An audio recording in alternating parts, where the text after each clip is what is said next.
برطانیہ میں گزشتہ سال 1000 سے زائد اسکول طلباء سے ہتھیار برآمد ہوئے۔ 29 پولیس فورسز کی جانب سے جاری کی گئی مشترکہ رپورٹ کے مطابق ہتھیاروں میں چاقو، بلیڈ اور اس کے علاوہ ٹیزر سٹن گن بھی شامل ہیں۔ اسی پر دیکھیے عدیل ڈینیل کی رپورٹ۔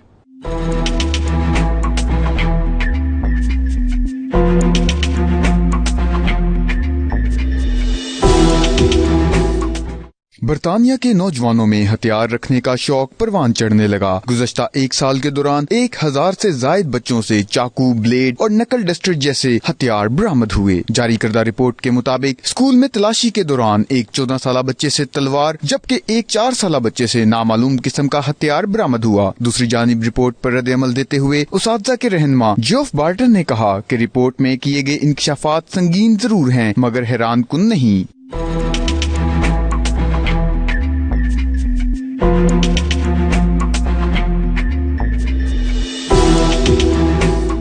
چیف کانسٹیبل اولیویا پینکنی کا کہنا ہے کہ نوجوان نسل میں سنگین تشدد کا بڑھتا ہوا رجحان ایک اہم مسئلہ ہے جس کے حل کے لیے قانون نافذ کرنے والے ادارے کوشاں ہیں۔